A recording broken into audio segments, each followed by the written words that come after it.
I believe that this nation should commit itself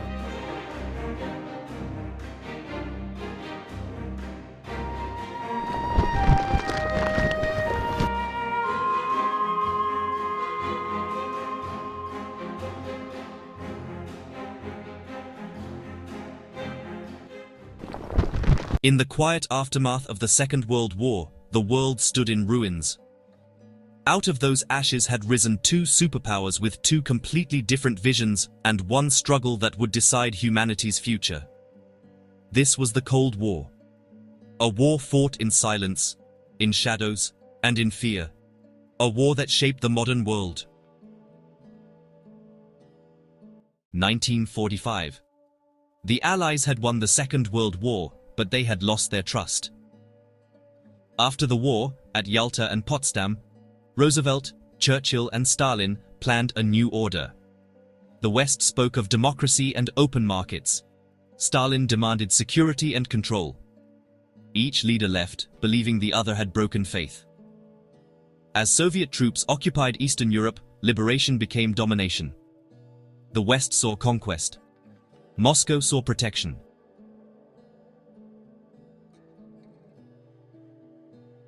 In 1946, Winston Churchill warned that an Iron Curtain had fallen across Europe.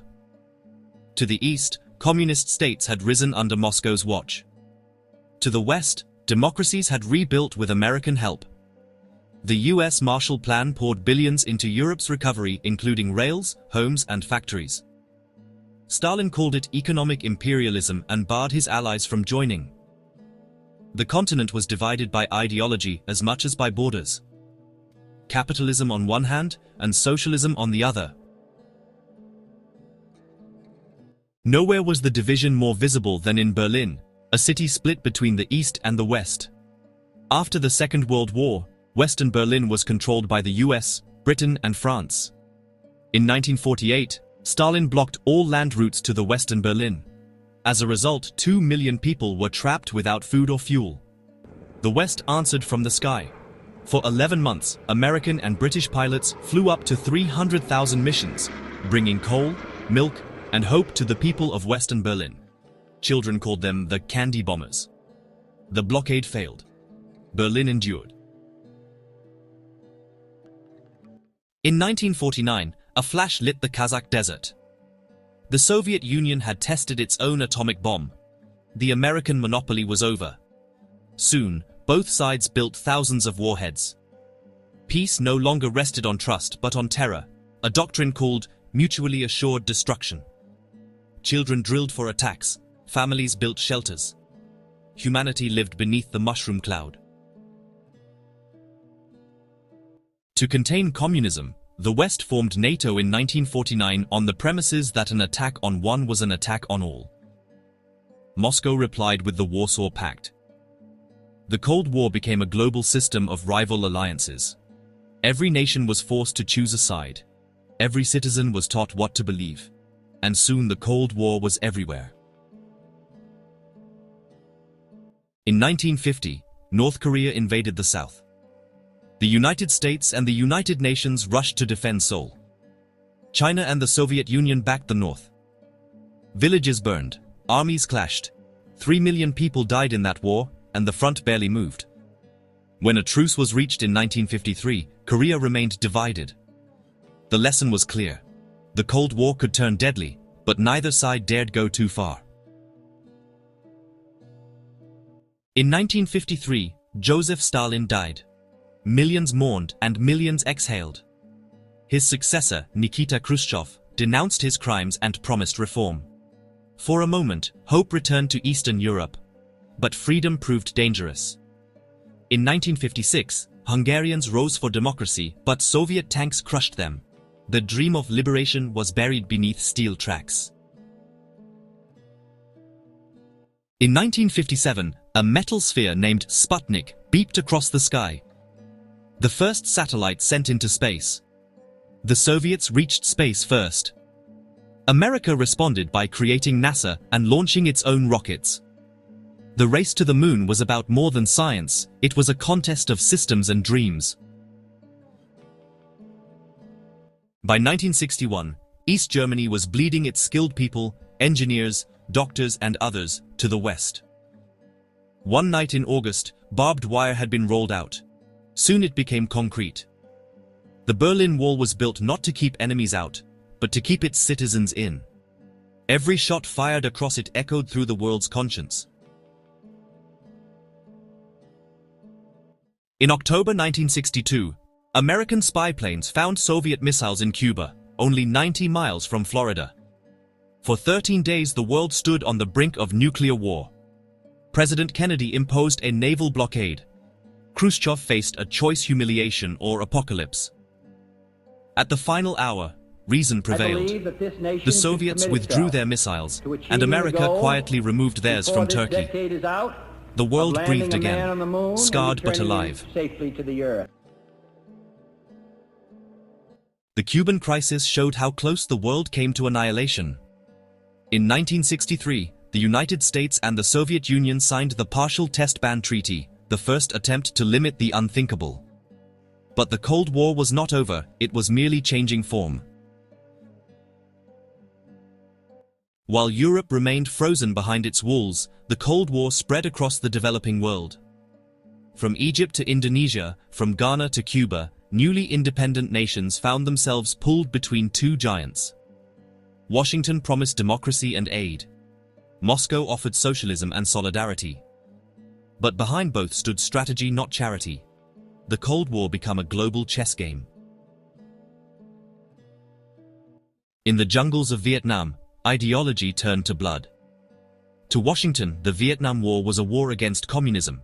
To others, it was a fight against imperialism. Helicopters roared over rice fields. Napalm bombs scorched the forests. 3 million people lost their lives in that war. For the first time, through the television, the horror made its way into living rooms every night.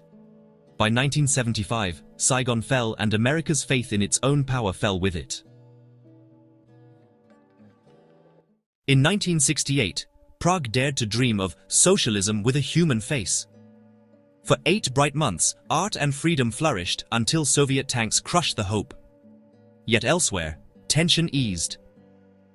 By the early 1970s, both superpowers sought relief, a policy called détente. Nixon and Brezhnev met. The SALT treaties limited arms. The Helsinki Accords promised human rights. For a moment, enemies shook hands.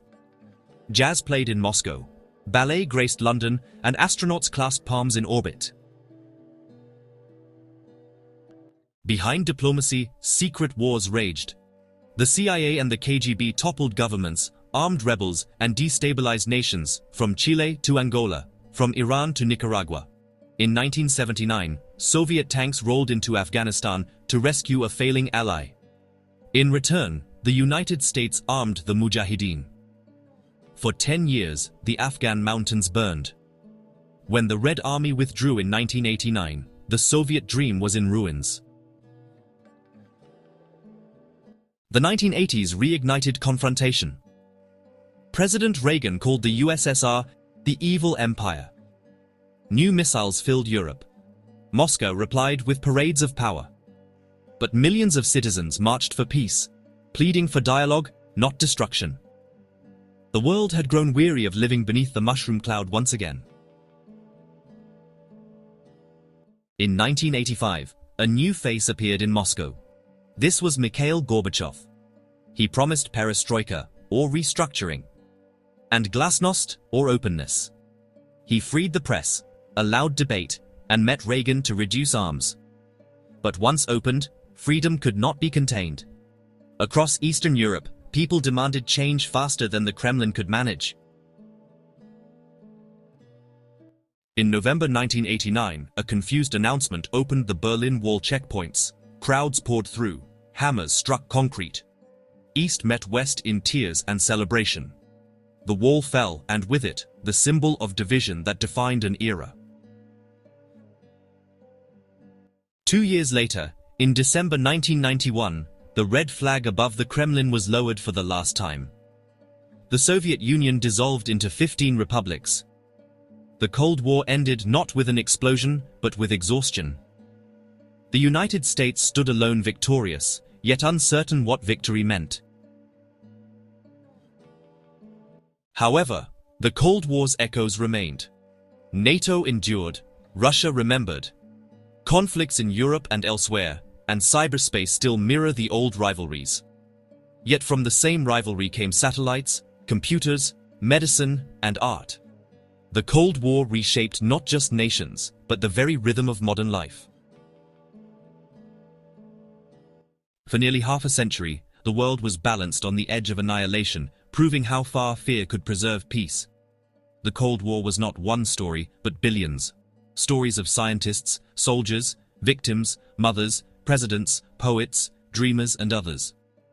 And through it all, one truth endured.